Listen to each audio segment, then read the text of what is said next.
ನಮಸ್ಕಾರ ಸ್ನೇಹಿತರೆ, ಎಲ್ಲರಿಗೂ ಮಾನು ಮನೋಜ್ ಕನ್ನಡ ಯೂಟ್ಯೂಬ್ ಚಾನಲ್ಗೆ ಸ್ವಾಗತ.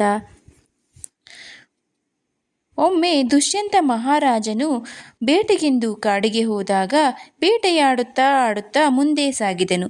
ಆ ಸಮಯದಲ್ಲಿ ಕ್ರೂರ ಪ್ರಾಣಿಗಳೆಲ್ಲವೂ ಸಾಧುಭಾವದಿಂದ ವರ್ತಿಸುತ್ತಿರುವ ಒಂದು ಸ್ಥಳವನ್ನು ನೋಡಿದನು.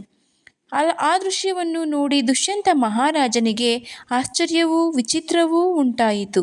ಜೊತೆಗೆ ಸಂತೋಷವೂ ಆಯಿತು. ಇದು ಯಾರ ಆಶ್ರಮ ತಿಳಿದುಕೊಳ್ಳಬೇಕೆಂಬ ಮನಸ್ಸಾಯಿತು.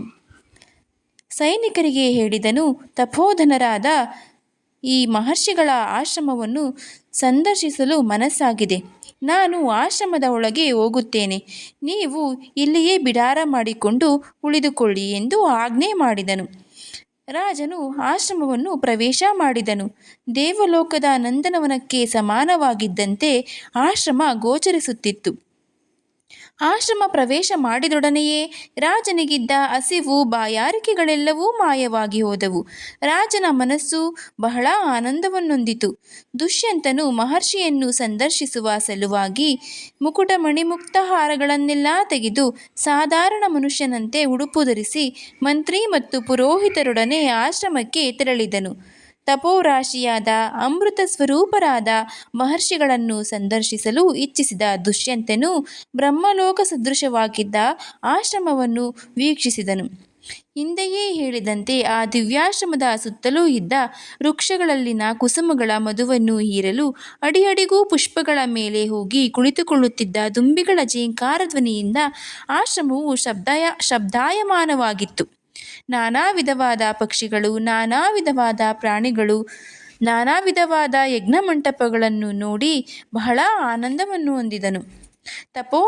ತಪೋವನಕ್ಕಿರಬೇಕಾದ ಸರ್ವಗುಣಗಳಿಂದಲೂ ಪರಿಪೂರ್ಣವಾಗಿದ್ದ ಕಣ್ವರ ಆಶ್ರಮವನ್ನು ಎಷ್ಟು ಬಾರಿ ನೋಡಿದರೂ ದುಷ್ಯಂತನಿಗೆ ತೃಪ್ತಿಯೇ ಇಲ್ಲದೆ ಹೋಯಿತು. ಮಹಾತ್ಮರಿಂದಲೂ ಋಷಿಮುನಿಗಳಿಂದಲೂ ತಪೋಧನರಿಂದಲೂ ವ್ಯಾಪ್ತವಾಗಿದ್ದ ಮಂಗಲಮಯವಾದ ಏಕಾಂತ ಸ್ಥಾನವಾದ ಶುಭ ಸ್ಥಳವಾದ ಕಣ್ವರ ಆಶ್ರಮವನ್ನು ದುಷ್ಯಂತನು ನೋಡಿ ಆನಂದಪಟ್ಟನು. ಹೀಗೆ ದುಷ್ಯಂತನು ಆಶ್ರಮವನ್ನು ಪ್ರವೇಶಿಸಿದನು. ಆದರೆ ಆ ಸಮಯದಲ್ಲಿ ಕಣ್ವ ಮಹರ್ಷಿಗಳು ಆಶ್ರಮದಲ್ಲಿರಲಿಲ್ಲ. ಮಹರ್ಷಿಗಳಾದ ಕಣ್ವರಿಲ್ಲದೆ ಶೂನ್ಯವಾಗಿ ಕಾಣುತ್ತಿದ್ದ ಆಶ್ರಮದ ಒಳಭಾಗದಲ್ಲಿ ನಿಂತು ದುಷ್ಯಂತನು ಗಟ್ಟಿಯಾಗಿ ಪ್ರತಿಧ್ವನಿ ಬರುವ ರೀತಿಯಲ್ಲಿ ಕೂಗಿದನು, ಇಲ್ಲಿ ಯಾರಿದ್ದಾರೆ ಎಂದು. ರಾಜನ ಕೂಗನ್ನು ಕೇಳಿ ರೂಪಿನಲ್ಲಿ ಮಹಾಲಕ್ಷ್ಮಿಯಂತೆ ಕಾಣುತ್ತಿದ್ದ ತಾಪಸೀ ವೇಷಧಾರಣಿಯಾದ ಕನ್ಯೆಯೊಬ್ಬಳು ಆಶ್ರಮದ ಒಳಾಂಗಣದಿಂದ ಹೊರಕ್ಕೆ ಬಂದು ದುಷ್ಯಂತ ರಾಜನನ್ನು ನೋಡಿದೊಡನೆಯೇ ಕಪ್ಪಾದ ಕಣ್ಣುಗಳಿಂದ ಕೂಡಿದ್ದ ಆ ಕನ್ಯೆಯು, ನಿಮಗೆ ಸ್ವಾಗತ ಬಯಸುತ್ತೇನೆ, ಒಳಗೆ ಬಂದು ವಿಶ್ರಮಿಸಿಕೊಳ್ಳಿರಿ ಎಂದು ಹೇಳಿದಳು. ರಾಜನಿಗೆ ಕುಳಿತುಕೊಳ್ಳಲು ಉಚಿತವಾದ ಆಸನವನ್ನು ನೀಡಿ ಪಾದ್ಯ ಮತ್ತು ಅರ್ಘ್ಯಗಳನ್ನು ಕೊಟ್ಟು ಉಪಚರಿಸಿದಳು. ರಾಜನ ಕುಶಲ ಪ್ರಶ್ನೆಯನ್ನೂ ಮಾಡಿದಳು. ಪರಸ್ಪರ ಕುಶಲ ಪ್ರಶ್ನೆಗಳಾದ ನಂತರ ಋಷಿಕನ್ಯೆಯು ನಸುನಗುತ್ತಾ ದುಷ್ಯಂತನನ್ನು ಪ್ರಶ್ನಿಸಿದಳು, ಮಹಾರಾಜ, ನಿನಗೆ ನಮ್ಮಿಂದ ಯಾವ ಕಾರ್ಯ ಆಗಬೇಕು ಎಂದು. ದುಷ್ಯಂತನು ಕಳಂಕರಹಿತಳಾದ ಶಕುಂತಲೆಯನ್ನು ನೋಡಿ ಮಧುರಭಾಷಿಣಿಯಾದ ಅವಳನ್ನು ಕುರಿತು ಹೇಳಿದನು, ಭದ್ರೇ, ನಾನಿಲ್ಲಿಗೆ ಮಹಾಭಾಗರಾದ ಕಣ್ವ ಮಹರ್ಷಿಗಳನ್ನು ಸಂದರ್ಶಿಸಿ ಗೌರವಿಸುವ ಸಲುವಾಗಿ ಆಗಮಿಸಿರುವೆನು. ಈಗ ಭಗವಾನ್ ಕಣ್ವ ಮಹರ್ಷಿಗಳು ಎಲ್ಲಿ ಹೋಗಿದ್ದಾರೆ? ಮಹಾರಾಜ, ನನ್ನ ತಂದೆಯವರು ಫಲಪುಷ್ಪಾದಿಗಳನ್ನು ತರುವ ಸಲುವಾಗಿ ಆಶ್ರಮದಿಂದ ಹೊರಗೆ ಹೋಗಿದ್ದಾರೆ. ನೀನಿಲ್ಲಿ ಮುಹೂರ್ತ ಕಾಲ ಇರುವೆಯಾದರೆ ನೀನವರನ್ನು ಸಂದರ್ಶಿಸಬಹುದು ಎಂದು ಹೇಳಿದಳು.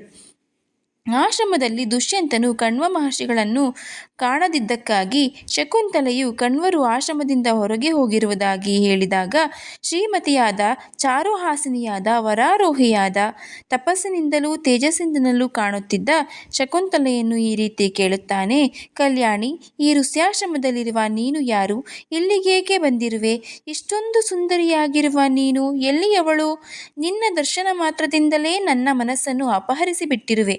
ಆದ್ದರಿಂದ ನೀನಾರೆಂಬುದನ್ನು ನಾನು ಯಥಾವತ್ತವಾಗಿ ತಿಳಿಯಬಯಸುತ್ತೇನೆ. ದಯವಿಟ್ಟು ಹೇಳು ಎಂದು ಕೇಳಿದಳು. ಇದನ್ನು ಕೇಳಿದ ಶಕುಂತಲೆಯು ಮುಗುಳ್ನಗೆಯನ್ನೂ ಬೀರುತ್ತಾ ಮಧುರವಾದ ಮಾತುಗಳಿಂದ ಹೇಳಿದಳು. ಮಹಾರಾಜ, ನಾನು ಭಗವಂತರಾದ, ಮಹಾತ್ಮರಾದ, ಧರ್ಮಜ್ಞರಾದ, ತಪಸ್ವಿಗಳಾದ, ವ್ರತನಿಷ್ಠರಾದ ಕಣ್ವ ಮಹರ್ಷಿಯ ಮಗಳು. ಕಲ್ಯಾಣಿ, ಲೋಕಪೂಜಿತರಾದ ಮಹಾಭಾಗರಾದ ಭಗವಾನ್ ಕಣ್ವ ಮಹರ್ಷಿಗಳು ಊರ್ಧ್ವರೇತಸ್ಕರೆಂಬುದನ್ನು ನಾನು ಕೇಳಿದ್ದೇನೆ. ಧರ್ಮದೇವತೆಯಾದರೂ ಒಳ್ಳೆ ವೃತ್ತವನ್ನು ಮೀರಬಹುದು. ಕಠಿಣ ವ್ರತಿಗಳಾದರೂ ಕಣ್ವರು ಮಾತ್ರ ತಮ್ಮ ನಿಷ್ಠೆಯಿಂದ ವಿಚಲಿತಲಾಗಲಾರರು. ಹೀಗಿರುವಾಗ ನೀನು ಅವರ ಮಗಳಾದದ್ದು ಹೇಗೆ? ನನಗೆ ಈ ವಿಷಯದಲ್ಲಿ ಸಂಶಯ ಉಂಟಾಗಿದೆ. ಎಲ್ಲ ವಿಷಯಗಳನ್ನು ವಿವರವಾಗಿ ತಿಳಿಸಿ ನನ್ನ ಸಂಶಯವನ್ನು ನಿವಾರಣೆ ಮಾಡು ಎಂದು ಕೇಳಿದನು. ರಾಜ, ನಾನು ಇಲ್ಲಿಗೆ ಹೇಗೆ ಬಂದೆ? ಹಿಂದೆ ಏನಾಯಿತು? ನಾನು ಕಣ್ವ ಮಹರ್ಷಿಗಳ ಮಗಳು ಹೇಗಾದೆ ಎಂಬುದೆಲ್ಲವನ್ನೂ ಹೇಳುವೆನು, ಕೇಳು. ಈ ವಿಷಯವನ್ನು ನಾನು ತಂದೆಯಿಂದ ಕೇಳಿ ತಿಳಿದುಕೊಳ್ಳಲಿಲ್ಲ. ಒಮ್ಮೆ ನಮ್ಮ ಆಶ್ರಮಕ್ಕೆ ಮಹರ್ಷಿಗಳೊಬ್ಬರು ಆಗಮಿಸಿದ್ದರು. ಅವರೂ ಸಹ ಈಗ ನೀನು ಕೇಳಿದ ಹಾಗೆ ತಂದೆಯನ್ನು ಪ್ರಶ್ನೆ ಕೇಳಿದರು. ಅದಕ್ಕುತ್ತರವಾಗಿ ನನ್ನ ತಂದೆಯವರು ನನ್ನ ಜನ್ಮವೃತ್ತಾಂತವನ್ನು ಆ ಮಹರ್ಷಿಗಳೊಡನೆ ಹೇಳಿದರು. ಆಶ್ರಮದ ಒಳಾಂಗಣದಲ್ಲಿದ್ದ ನಾನು ಆಗಲೇ ನನ್ನ ಜನ್ಮವೃತ್ತಾಂತವನ್ನು ತಿಳಿದುಕೊಂಡೆನು. ನಮ್ಮ ತಂದೆಯವರು ಮಹರ್ಷಿಗಳಿಗೆ ಹೀಗೆ ಹೇಳಿದರು. ಮಹರ್ಷಿ ವಿಶ್ವಾಮಿತ್ರರೊಮ್ಮೆ ಮಹತ್ತರವಾದ ಮತ್ತು ಸುಘೋರವಾದ ತಪಸ್ಸನ್ನು ಮಾಡುತ್ತಿದ್ದರು. ಅವರು ತಮ್ಮ ತಪಸ್ಸಿನಿಂದ ಸ್ವರ್ಗದಲ್ಲಿದ್ದ ಇಂದ್ರನಿಗೂ ತಾಪವನ್ನುಂಟು ಮಾಡಿದರು. ಇಂದ್ರನಿಗೆ ವಿಶ್ವಾಮಿತ್ರರು ಮಾಡುತ್ತಿದ್ದ ತಪಸ್ಸಿನ ವಿಷಯ ಬಹಳ ಭಯವುಂಟಾಯಿತು. ತನ್ನ ಇಂದ್ರ ಪದವಿಯನ್ನೇ ವಿಶ್ವಾಮಿತ್ರನು ಆಕ್ರಮಿಸಲು ಹೊರಟಿದ್ದಾನೆಂದು ತಿಳಿದು ಇಂದ್ರನು ಭಾವಿಸಿದನು. ಆ ತಪಸ್ಸನ್ನು ನಿಲ್ಲಿಸುವ ಸಲುವಾಗಿ ಇಂದ್ರನು ಮೇನಕೆಯನ್ನು ಕರೆದು ಹೇಳಿದನು. ಮೇನಕೆ, ನೀನು ನಿನ್ನ ಗುಣವಿಶೇಷದಿಂದ ಅಪ್ಸರೆಯರಲ್ಲೆಲ್ಲ ಶ್ರೇಷ್ಠಳೆನಿಸಿರುವೆ. ಇಂದು ನಿನಗೆ ಒಂದು ಕಾರ್ಯವನ್ನು ಕೊಡುತ್ತಿದ್ದೇನೆ. ನನ್ನ ಮಾತಿನಂತೆ ನಡೆದುಕೊಳ್ಳಬೇಕು ಎಂದು ಹೇಳಿ ವಿಶ್ವಾಮಿತ್ರನು ತಪಸ್ಸನ್ನು ಮಾಡುತ್ತಿರುವ ವಿಷಯ, ಆ ತಪಸ್ಸನ್ನು ನೀನು ಕೆಡಿಸಬೇಕು ಎನ್ನುವ ವಿಷಯವನ್ನು ಹೇಳಿದನು. ಅವನ ಮಾತನ್ನು ಕೇಳಿದ ಮೇನಕೆಯು ಭಯಭೀತಳೂ ಆದಳು. ಇಂದ್ರದೇವ, ನಿನ್ನ ಸೇವಕಳಾದ ನಾನು ನಿನ್ನ ಆಜ್ಞಾ ಪರಿಪಾಲನಕವಾಗಿ ನಡೆದುಕೊಳ್ಳುವುದು ಸರಿಯೇ? ಆದರೆ ಮಹಾ ತೇಜಸ್ವಿಗಳಾದ ವಿಶ್ವಾಮಿತ್ರರು ಮಹಾತಪಸ್ವಿಗಳೆಂಬುದು, ಮಹಾಕೋಪಿಷ್ಠರೆಂಬುದು ನಿಮಗೆ ತಿಳಿಯದ ವಿಷಯವೇನಲ್ಲ. ಅವರ ತೇಜಸ್ಸಿನಿಂದಲೂ ತಪಸ್ಸಿನಿಂದಲೂ ಅವರಲ್ಲಿರುವ ಕೋಪದಿಂದಲೂ ನನಗೆ ಏನಾದರೂ ಉಂಟಾದರೆ ನನ್ನ ಪಾಡೇನು ಎಂದು ಕೇಳಿದಳು.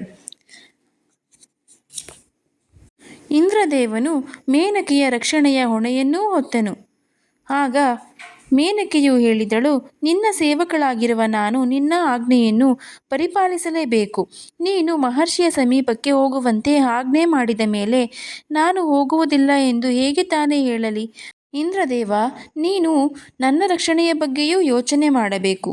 ನಿನ್ನ ಸೇವಕಳಾಗಿರುವ ನಾನು ನಿನ್ನ ಆಜ್ಞೆಯನ್ನು ಪರಿಪಾಲಿಸಲು ಸಿದ್ಧಳಿದ್ದೇನೆ.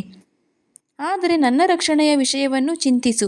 ನಿನ್ನ ಸಲುವಾಗಿ ಅಲ್ಲಿಗೆ ಹೋಗಲಿರುವ ನಾನು ಯಾವ ವಿಧವಾದ ಅಪಾಯಕ್ಕೂ ಒಳಗಾಗಬಹುದು. ಇದಕ್ಕೆ ತಕ್ಕ ಉಪಾಯವನ್ನು ಯೋಚಿಸು.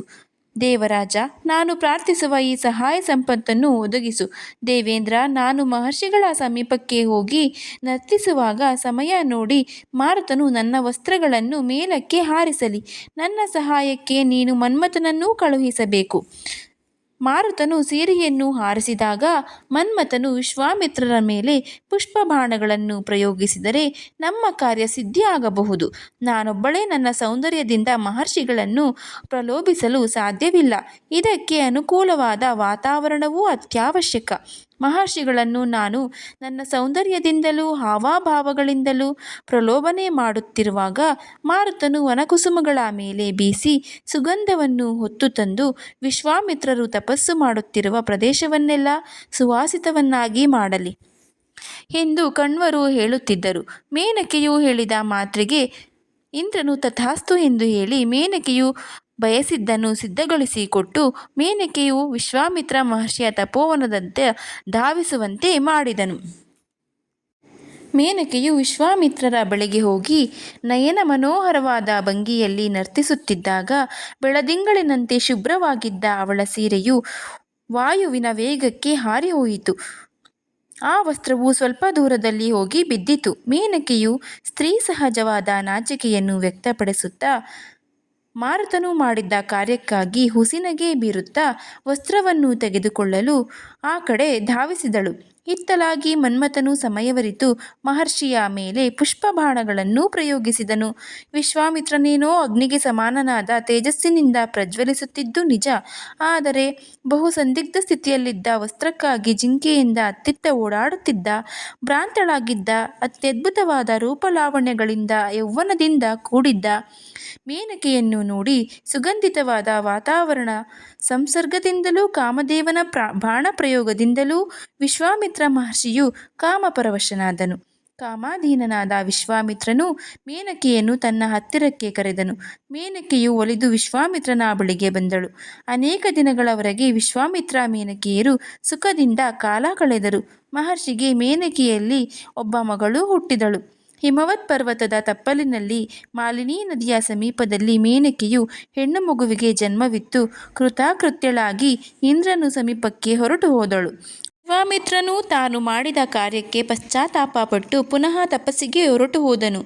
ಸಿಂಹ ವ್ಯಾಘ್ರಗಳಿಂದ ಆವೃತವಾಗಿದ್ದ ನಿರ್ಜನವಾಗಿದ್ದ ಸ್ಥಳದಲ್ಲಿ ಶಿಶುವನ್ನು ಮಲಗಿಸಿ ಹೊರಟು ಹೋಗಿದ್ದನು. ಇದನ್ನು ಕಂಡು ಮಾಂಸಾಹಾರಿಗಳಾದ ಮೃಗಗಳು ಆ ಶಿಶುವನ್ನು ಹಿಂಸೆ ಮಾಡದಿರಲೆಂಬ ಆಶಯದಿಂದ ಪಕ್ಷಿಗಳು ರೆಕ್ಕೆಗಳಿಂದ ಮಗುವಿನ ಸುತ್ತಲೂ ಆವರಣವನ್ನು ಮಾಡಿ ಜೋಪಾನವಾಗಿ ಸಂರಕ್ಷಿಸುತ್ತಿದ್ದವು.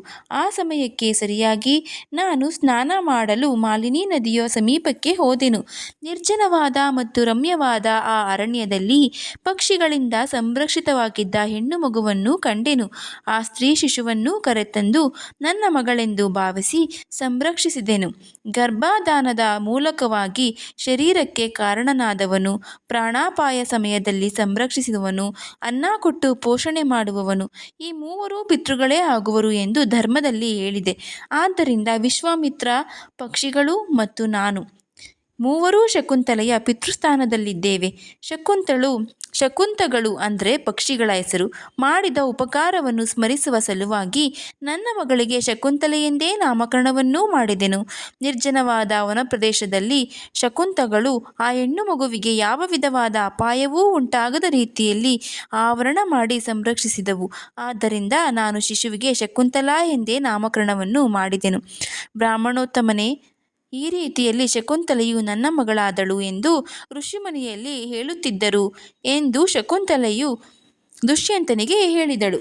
ಶಕುಂತಲೆಯ ಜನ್ಮವೃತ್ತಾಂತವನ್ನು ತಿಳಿದ ದುಷ್ಯಂತನು, ವಿಶ್ವಾಮಿತ್ರನು ಕ್ಷತ್ರಿಯನಾಗಿರುವುದರಿಂದ ಶಕುಂತಲೆಯು ಕ್ಷತ್ರಿಯ ರಾಜನ ಆಗಿರುವುದರಿಂದ ಶಕುಂತಲೆಯನ್ನು ವರಿಸುವುದು ಧರ್ಮವೇ ಎಂದು ತಿಳಿದು ಶಕುಂತಲೆಯನ್ನು ಕೇಳುತ್ತಾನೆ. ನನ್ನನ್ನು ವರಿಸಲು ಸಿದ್ಧಳಿರುವೆಯಾ ಶಕುಂತಲೆ ಎಂದು. ಮುಂದೆ ಏನಾಗುತ್ತದೆ, ಶಕುಂತಲೆ ಏನು ಹೇಳುತ್ತಾಳೆ, ಮುಂದಿನ ಸಂಚಿಕೆಯಲ್ಲಿ ತಿಳಿದುಕೊಳ್ಳೋಣ. ಈ ಸಂಚಿಕೆ ನಿಮಗೆ ಇಷ್ಟವಾಗಿದ್ದರೆ ದಯವಿಟ್ಟು ಶೇರ್ ಮಾಡಿ, ಲೈಕ್ ಮಾಡಿ, ಸಬ್ಸ್ಕ್ರೈಬ್ ಆಗಿ ಹಾಗೂ ಕಮೆಂಟ್ ಮಾಡಲು ಮರೆಯದಿರಿ.